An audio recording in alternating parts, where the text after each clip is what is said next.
Assalamualaikum warahmatullahi wabarakatuh. Alhamdulillahirabbil alamin wassalatu wassalamu ala asyrofil anbiya'i wal mursalin sayyidina wa maulana Muhammadin wa ala alihi wa sahbihi ajmain, amma ba'du. Sama sekalian yang saya hormati, ketika kita membuka himpunan putusan tarjih bab iman, kita akan menemukan kata-kata amma ba'du. Inna al-firqa an-najiyah minas salaf asma'u ala al-i'tiqad bi anna al-alam kullahu hadisun. Amma ba'du, sesungguhnya kelompok yang selamat itu, seluruh ulama salaf bersepakat dan berkeyakinan bahwasanya alam raya ini sifatnya baharu. Sebelumnya telah saya sampaikan terkait makna baharu, pandangan para filsuf tentang alam baharu, di mana mereka itu menentang dan menganggap bahwasanya alam itu qadim. Sementara menurut mutakalimun, ulama kalam, dan juga menurut Muhammadiyah seperti yang tertulis di dalam himpunan putusan tarjih bab iman, mereka semua menyatakan bahwasanya alam itu baharu. Kita akan melihat salah satu pandangan lain dari kitab Manahijul Adillah. Kitab Manahijul Adillah fi Aqaidil Millah karya Ibnu Rus, salah seorang filosof Andalus yang sangat ternama. Beliau ini termasuk orang yang mengkantor pendapat ulama kalam yang tidak sependapat dengan dalilul hudus. Saya sampaikan bahwa dalilul hudus artinya adalah argumentasi untuk membuktikan adanya Allah Subhanahu wa taala dengan menyatakan bahwasanya alam raya ini sifatnya baharu. Namun sebagai seorang filosof, Ibnu Rus tetap menentang pendapat atau argumen dalilul hudus ini karena menurutnya dalilul hudus ini lemah dan beliau cenderung menggunakan argumen illah ma'lul atau juga dengan argumen al-burhaniyah. Istilah argumen burhani ini yang merupakan istilah yang umum digunakan oleh para filsuf. Yang dimaksud dengan burhaniyah, burhani itu adalah argumen atau logika Aristoteles yang menggunakan muqaddimah kubra, muqaddimah sughra, baru natijah, atau premis mayor, premis minor, kemudian konklusi. Mari kita buka di sini.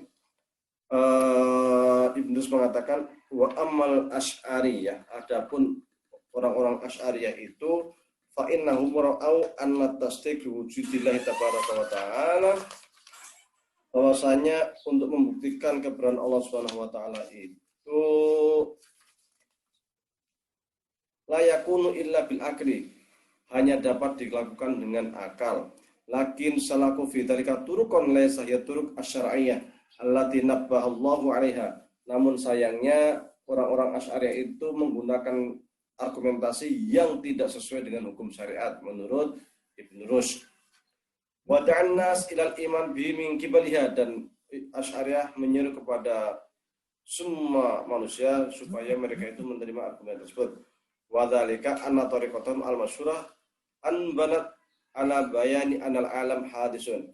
Hal itu karena argumen yang mereka gunakan adalah menunjukkan bahwasanya alam raya ini sifatnya hadisun. Wa in bana indahum putusul alam al-qaul bi tarkibil ajza min ajzain la tatajazza.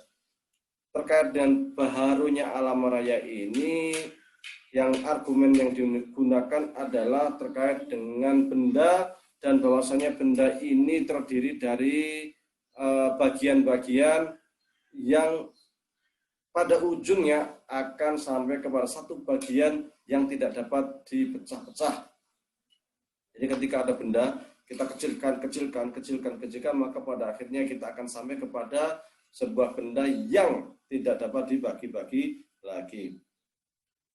Wa anal juz' alladzi la yataza' muhtasun, dan bahwasanya benda terkecil yang tidak dapat dibagi itu juga baharu. Wal ajzam muhtasah bi khudusi, dan benda yang tersusun dari hal-hal kecil itu tadi juga dia itu sifatnya baharu.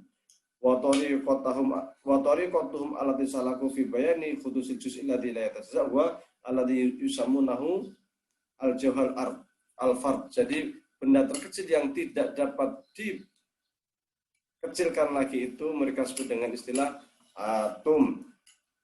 Tariqah mu'tasah itu logika yang rumit, yang tidak dapat diterima. tadhabu ala kathir min al-riyad dia fi sinati jadal fadlan anil jumhur yang hanya dilakukan oleh orang-orang yang sekadar pandai di dalam menggunakan apa istilahnya itu dialog atau jadal atau debat, hanya orang-orang debat yang bisa melakukan itu, apalagi hanya orang awam. Tentu orang awam semakin tidak bisa memahami. Untuk orang-orang yang biasa debat aja sesungguhnya ini adalah hal yang rumit, apalagi untuk orang awam. Wa ma'adzalika fi tariqah ghairu burhaniyah wala mufdiyah biyaqinin ila wujudil bari subhanahu wa ta'ala. Dan cara ini bukanlah cara burhani. Nah, bukan cara burhani yang dapat membuktikan tentang keberadaan Tuhan. Jadi menurut Ibnu Rus sebagai perwakilan gampangnya, perwakilan seorang filosof di dalam buku ini dia menentang dalilul hudus yang digunakan oleh para ulama kalam karena menurut Ibnu Rus bahwasanya dalilul hudus ini satu rumit, dua dia hanya mungkin digunakan oleh orang-orang yang pandai di dalam berdebat, yang ketiga apalagi untuk orang awam, tentu orang awam tidak layak untuk digunakan dalil hudus ini, apalagi kemudian mereka suruh percaya dengan istilah dalilul hudus.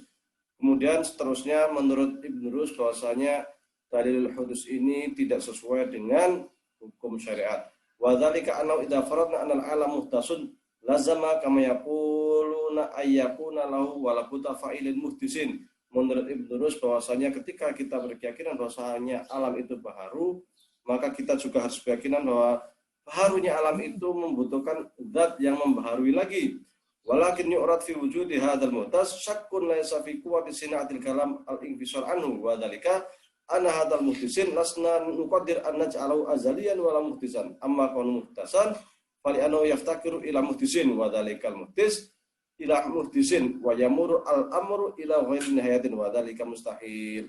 Jadi menurut Ibnu Rus bahasanya andai kata alam ini sifatnya baharu, tentu membutuhkan yang lain yang mengadakan, dan yang mengadakan itu pasti membutuhkan yang lain yang mengadakan lagi, membutuhkan yang mengadakan lagi. Sampai kapan, ya kan? Sampai tak terbatas, dan ini mustahil, nggak mungkin. Ini menurut argumen dari para filosof. Oleh karena itu para filosof tidak menerima dalilul hudus ini karena dianggap mengalami tasalsul, bagikan tasalsul itu kayak rantai yang ke belakang yang tiada ujung. Jadi alam ini membutuhkan orang yang menciptakan, yang menciptakan membutuhkan yang menciptakan, yang menciptakan membutuhkan yang menciptakan, yang menciptakan membutuhkan yang menciptakan, demikian seterusnya sampai tak terbatas, dan ini menurutnya mustahil. Kemudian ketika logika alam yang yatajaza ini benda itu terdiri dari atom ini sudah tak bisa terpecah-pecah lagi, menurutnya juga logika yang sulit diterima oleh orang awam. Maka logika yang paling memungkinkan yang bisa dijadikan sebagai argumen kuat menurut Ibnu Rus adalah menggunakan logika Aristoteles, dan ulama kalam sendiri cenderung atau ulama para filsuf sendiri cenderung menggunakan alam qadim, berpendapat alam qadim karena menghindari argumen alam raya diciptakan, yang diciptakan untuk pencipta, butuh pencipta lagi, dan demikian seterusnya.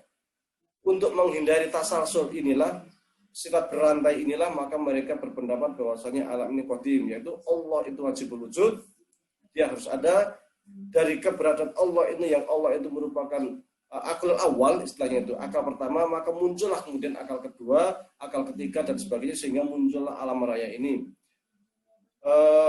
Buku ini sesungguhnya juga secara tidak langsung mengkantor pendapat daripada Imam Al-Ghazali.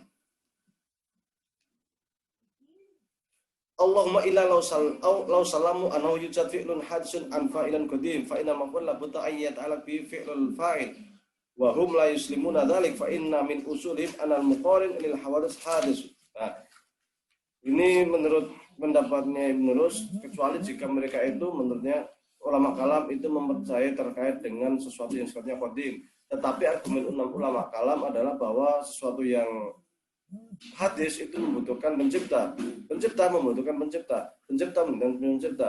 Tentu ini tidak masuk akal. Namun terkait hal ini sesungguhnya sudah dikantor oleh ulama kalam, di mana mereka mengatakan bahwa tasalsul ini juga mustahil, sehingga menurut ulama kalam pasti akan sampai kepada titik akhir di mana ada zat yang dia itu wajib berwujud, yang dia itu ada dengan sendirinya, sudah ada sejak zaman azal, yang dia itu tidak butuh lagi terhadap zat lain atau hal lain yang mengadakannya, yang menciptakannya. Dia itulah adalah Tuhan Allah Subhanahu wa taala. Jadi di sini titik perbedaan antara argumen filosof dan argumen mutakalim. Argumen filosof mengkritik ulama kalam karena dianggap tasalsul sampai tak terbatas sehingga itu mustahil, sehingga mereka mengatakan alam itu qadim. Sementara argumen daripada ulama kalam, mereka mengatakan tidak, maksud kami tidak tasalsul ataupun terjadi berantai tak terbatas, karena pada akhirnya akan sampai kepada hal lain yang dia itu harus azal, yang dia itu wujud sejak zaman dahulu dengan sendirinya, dan dia adalah Allah Subhanahu wa taala. Wallahu a'lam wa billahi taufiq wal hidayah. Wassalamualaikum warahmatullahi